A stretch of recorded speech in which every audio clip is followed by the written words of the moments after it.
Hi everyone, I'm Carolyn Douglas. Welcome to UW360. We're joining you from the Woodland Park Zoo. This zoo exhibits nearly 1,000 animals, representing almost 300 different species, from tiny insects to the largest land mammal on the planet, the elephant.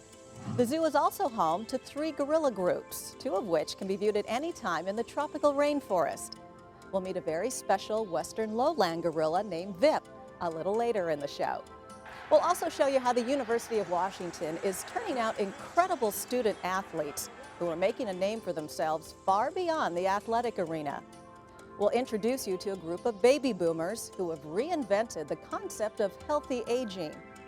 We'll give you a behind-the-scenes tour of the beautiful UW Seattle campus with Associate Professor of Architecture, Kathryn Merlino. But first, when UW nurse Deborah Lester learned that Uganda has a disturbingly high infant mortality rate compared to the rest of the world, she decided to do something about it.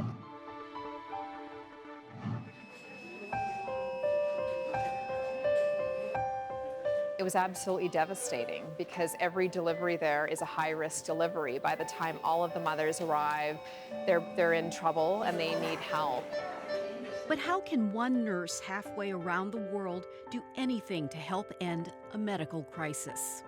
I would probably equate it to medicine in the early 1900s. People were working without power for most of the day. She knows because Deborah saw this firsthand while working for the Adara Group, an international development group that supports communities in countries such as Nepal and Uganda. Starting to see these very dedicated caregivers struggling with very, very limited resources. When she returned to the UW NICU, her fellow caregivers gave Deborah hope for the situation at Kawoko Hospital. Really how we got our first start was from that very first community that kind of gathered around me and our mission. Syringes, gauze, and ambi bags.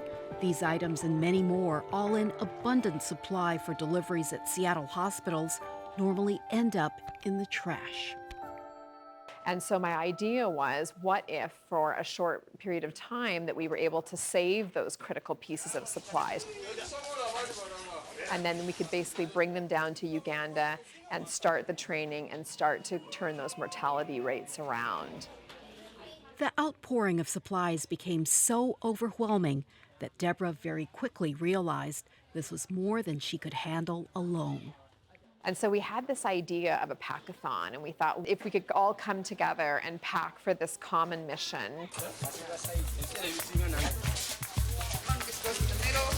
We are grateful for the packathon, really, because they say what we actually want and then they pack for us.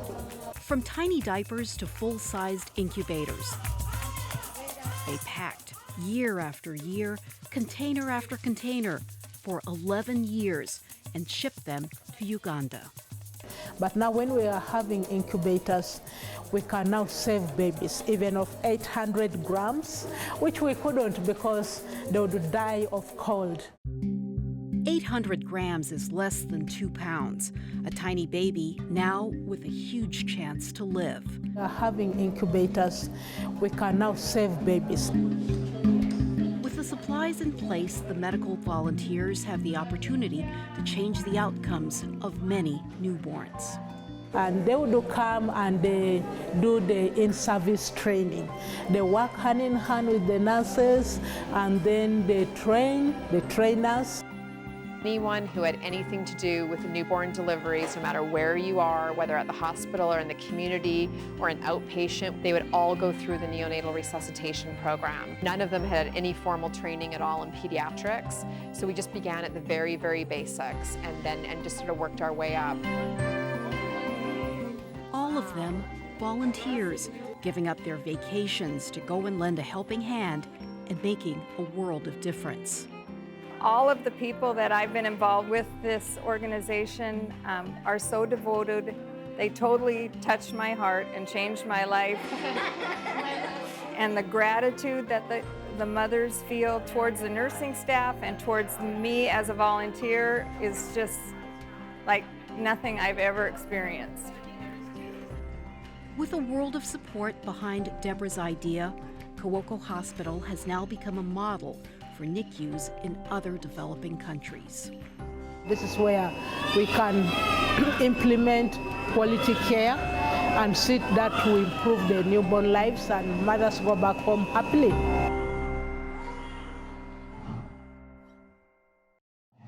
The program's effect has been so great that other developing countries are now using the Uganda hospital as an example of how to improve patient care. When we come back, Aaron Majowski introduces us to some amazing student athletes as UW360 continues.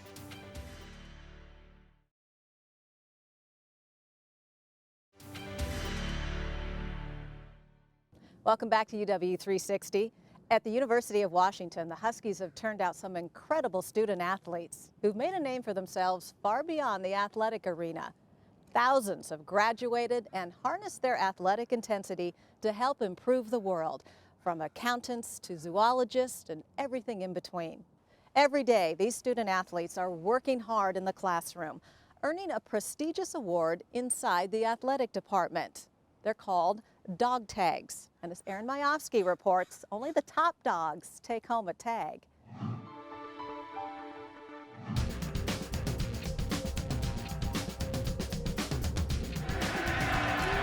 Pressure off the edge. Mannion sacked. Back at the 7-yard line by Kikaha.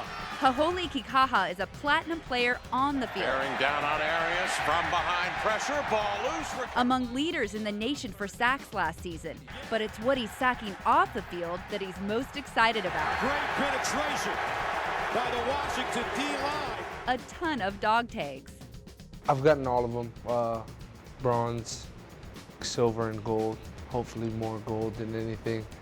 Nah, I think I've gotten more silver, but so I'm right in the middle, 3-5 area. But yeah, it's awesome. Halliday pressured, sacked back at the 10. The Dawg Tag program started back in 2011, but it's not just for football players, even though they've earned a ton of these tags. It's an opportunity for all student athletes to participate, and more than 600 will be eligible to earn this prestigious bling. And that is the sound of hard work in the classroom. The dog tags are a slam dunk. Ask any player, any coach, in any sport, and they'll tell you the program is a big deal. To recognize what these kids do in the classroom has been specifically great for my team, because I think it's a place where they haven't gotten the accolades that they deserve in the past, and we've always had a pretty solid program, along with a lot of the other programs here, but it's great for them to know that it means a lot to the athletic department that they do well, not just as athletes, but as students. I know that the men's tennis team is really good academically, and one of my friends on the team dates a men's tennis player, and so they always have like a competition who has the highest like team GPA. So that was always funny to like hear them compete about. Well, on average, we hand out roughly about 250 each and every quarter. So we're talking about the length of the program is about 2,500 that we've passed out across all of our sports. That's the reason the student athlete graduation rate at the University of Washington was one of the best in the Pac-12 and the nation last year. That's whether you measure it in graduation rates or academic progress rates or team GPAs. And so it's really been under the radar. And so I think it's great that we're kind of have a little swag about what we're doing and how our student athletes are effectively balancing those amazing athletic achievements with real success in the classroom at a world-class institution. We're going to talk about it, that we reward them for a lot of things athletically, but the most important thing is academically. And it's amazing how a little old dog tag can motivate some guys. And we're here for another reason besides just athletics, and people get to acknowledge that when you're walking around and see like, okay, this guy's is serious about his academics and he tries really hard, so it's cool. Your dog tag is like a special thing that identifies you, and you carry it with you, and it's something that your family can always have. And I think for that reason, these kids spend a lot of time studying. They put a lot into their academics, and to be able to have something to kind of hold on to and say, look what I did, super cool.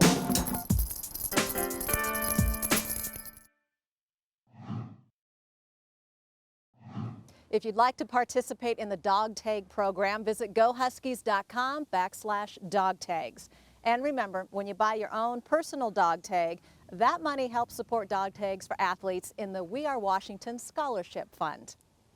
Okay, now we turn from athletes to healthy aging. It seems that baby boomers have reinvented the concept of healthy aging. Most of us know that good health habits, like regular exercise, are essential in living longer, independent lives. But for those who have a serious disability, the golden years present even bigger challenges. To find ways to meet those challenges, a UW study is focusing on this underserved population and helping people age with grace. Terry Murphy reports. 1, 2, 3. Every day, thousands of Americans become senior citizens. As the years go by, aging with grace is a challenge. Do you use your cane all the time? But for people with a disability, aging with grace also takes courage. I was diagnosed with MS in 1992. For Sharon Goldberg George, the diagnosis was already devastating. But then, a few years ago, I had a very traumatic accident, and they use this big word in the MS Society, exacerbated my MS, and I got markedly worse. I aged a whole lot more because I moved less, I was less active, I became sort of sedentary. If we ever wanted to meet here. To get moving again, Sharon needed motivation and a coach. She found both through the University of Washington. Nikki's made a huge difference in my life with the Enhanced Wellness Program. The Healthy Aging Research Center at the University of Washington is leading the conversation around what healthy aging means for people with disabilities. We're going down toward the floor. 4. Enhanced Wellness is an umbrella. It's a program where an individual in the program works with a coach to identify particular goals that are important for them, and then that coach kind of helps keep them on track towards meeting those goals. Ivan Moulton, a University of Washington rehab psychologist, leads a study that focuses on this underserved population. We've spent the vast majority of our research efforts and our intervention efforts on people who were able-bodied and were aging into disability, but very little on people who were aging with disability. This study focuses on whether or not the Enhanced Wellness Program is effective with people who have muscular dystrophy, MS, post-polio syndrome, and spinal cord injury. Everything is harder if you have a long-term physical disability in terms of your health in later life. 12, were you helping me? Because of the Enhanced Wellness Program, Sharon found the perfect class at North Shore Senior Center. Even though she's much younger than her classmates, the exercises enhance her quality of life. A Matter of Balance class looked just right for me because I have a matter of balance. It's great. You know, they talk a lot about taking falls and avoiding that kind of thing. Just doing some exercises that really help you get stronger. Enhanced Wellness is all about self-management. Do you tend to drag it or kick it? We break it down into little manageable steps. And that has been so helpful because I've been completely overwhelmed by being not as able as I want to be. I'm getting emotional. They have some ideas you didn't. I can learn from them. Working with Nikki helps Sharon to live in the solution rather than the problem. I try to focus on just doing some exercises that really help you get stronger, and that really helps. In a very short period of time, Sharon has made so much progress, and being able to join people in that journey is so rewarding. But the most important incentive for Sharon is her daughter, Lily. I just love her. It's just wonderful. I needed to have enough energy to do things with her. I kind of embraced them, and I knew that I could change things in my life, and that's why I'm here and that's why it's working. What about you, Sharon? So to be able to be in the positive with people and to realize the kind of changes that they can make in their lives is really energizing and inspiring. The goal of this study is to not only help those who are aging with a disability feel better, but also better connect with their community to improve both the quality and length of their lives. When we come back, John Yeager and Professor Kathryn Merlino give us a unique look at the architecture that makes the University of Washington one of the most exceptional campuses in the country.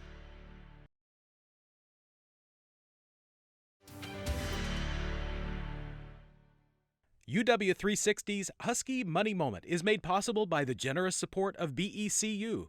BECU, more than just money.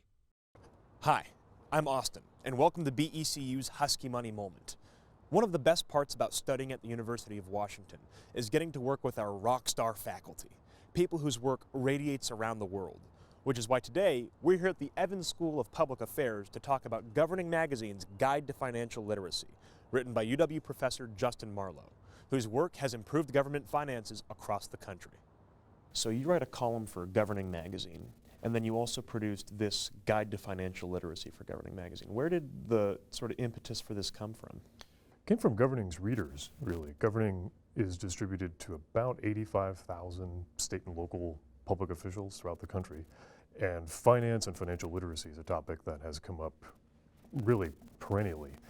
Governing decided that it would be a good idea to try to put together a simple, straightforward, easy read for public officials to be able to bolster what they know about public finance. There was a need from public officials to have more literacy in terms of government finances. Typically about a third of public officials at the state and local level say that they know a lot, or they feel knowledgeable about public finance. The other two-thirds, it's either they think they could learn a lot more, or some that will tell you that they feel really unprepared for a lot of the challenges that they have to make around financial decisions. So what kind of distribution has this received?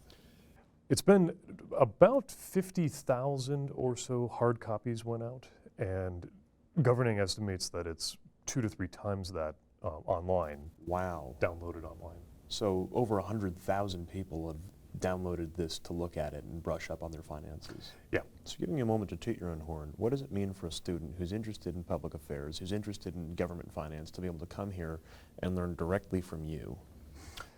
Yeah, I think we would like to think that being a national leader in this space gives our students access to an enormous network of leaders really throughout the country and throughout the world. So to have experts who are plugged into a lot of those national debates to help prepare students for what they're going to encounter when they go out is very important, as well as providing students some opportunities to get directly involved in a lot of those national level debates in a way that I think you really need faculty who are a part of those networks to give students that kind of access.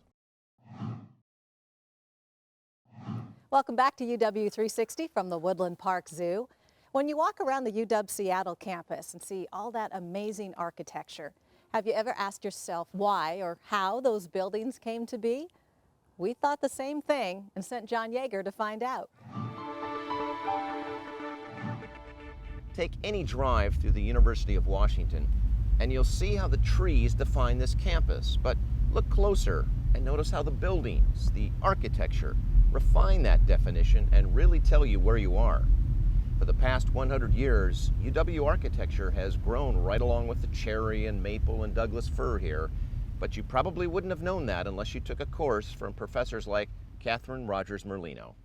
Now this building that we're looking at here, probably the most iconic of campus. This was built in 1926 by Bevan Gould, and Charles Gould, who was one of those partners, was actually the founding department, or the founder of the Department of Architecture in 1914. So we're celebrating our centennial. This was kind of his crowning glories, but actually they designed about 18 buildings on campus. She starts our tour in Red Square, named of course for its red bricks in front of Gothic superstar the Suzzallo Library. This is a really important style for a lot of universities, starting way back with the monasteries when they were doing in England and around the UK and Europe, when they were really doing a lot of the intellectual growth during the Middle Ages. that kind of religious and that style of architecture got carried over into universities in America. Red Square, she says, is important because here you see evidence of the late 60s and early 70s, when the UW campus really started to grow. So you get Odegaard Undergraduate Library here on the left, and then you get this building here on the right, Kane Hall, one in concrete, one in brick, but in a style that we actually call brutalist. So it's really devoid of any detail. It has, you know, a pretty harsh tone to it, and concrete was a very favored material during that time period. For many, Kane Hall is the Rodney Dangerfield of UW architecture. It just doesn't get any respect. And here at the intersection of old world stone and brand new glass is where it gets fun for students of architecture like her. But what I love about this is you've got this kind of Renaissance romantic revivalism of like a French Renaissance chateau. You can see there's a bell on the top, and there's a lovely turret, and then here you've got steel, glass, brick, and this beautiful wood. And this is really part of a school that we call Pacific Northwest Regionalism, or Modernism. Through over 100 years of developing the campus, you have styles that come and go, and you have ideas that that sort of stand the test of time and sometimes don't so much. But I think what's great about the University of Washington is that almost all our buildings are timeless. They have a beauty that goes beyond style. So the diversity, I think, is in the detail, is in the materials, and the forms that you see from modern to collegiate Gothic and to regional. And for some, nothing sums up 100 years of UW architecture like the ventilation stacks in Red Square. Built when the parking garage underneath was constructed, they simply serve to ventilate carbon monoxide. Sure, architects tell us the hill towns of Italy inspired their design, but they simply serve a purpose. And it has a purpose. Perfect architecture right there. For 360, I'm John Yeager. Professor Merlino's current research argues that reusing existing buildings, both everyday non-historic and historic buildings, is a critical part of our sustainable future. When we come back, we'll meet a very lucky gorilla here at the zoo as UW 360 continues.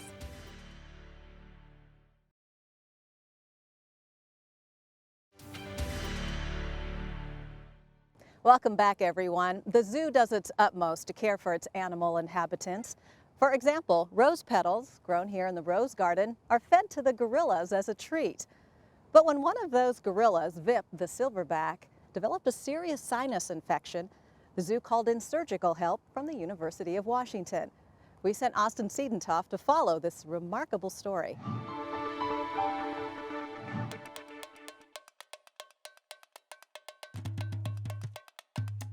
Meet Vip. Vip is a 35-year-old, 435-pound silverback gorilla at the Woodland Park Zoo. As one of the gorilla exhibit's 3 males, he is the head of a family of 4. Father, mate, and protector, he is truly the center of his family. Unfortunately, something seemed to be bothering Vip. He had a nasal discharge. Not uncommon. People get the same thing. It doesn't mean anything serious always, but it can be an indication of a problem that's developing that's not going to go away without some significant intervention. Round after round of antibiotics seemed to do nothing for his condition. With no results, the Woodland Park Zoo reached out for help. At one point, we decided it was time to actually call in the experts, and we called the University of Washington. With the aid of Dr. Greg Davis from UW Medicine, we're going to inject a little bit of local. You'll see a bump in his heart rate. It was determined that Vip had a severe sinus infection and that he needed surgery. Can I get a Takahashi? The preparations for this surgery is like every other surgery. You have to know the anatomy. So to learn the anatomy, we needed a CT scan of a gorilla skull. And Kiki, a gorilla who was here at the Woodland Park Zoo, passed away, and the zoo donated that skull to the Burke Museum at the University of Washington. So this is Kiki the gorilla. And we did a CT scan of the skull, and that was done about a day before we ended up doing a CAT scan on Veep. And so having that information of a CAT scan of a gorilla skull was priceless to understand how similar their anatomy was to the human sinus anatomy. Dr. Davis performed the endoscopic surgery with support from UW-Medicine, the Woodland Park Zoo, and several companies that donated equipment. It's just a nice partnership between corporate America, university, academic centers, and then the zoo. It was a vortex of generosity and a vortex of opportunity. We didn't really cut any corners to do this procedure. It was the same level of care that a human would have received for the same condition problem. After 4 hours, Dr. Davis was able to clear out the infection and Vip was headed back to his family. All right, big guy, you can do it. You can do it, man.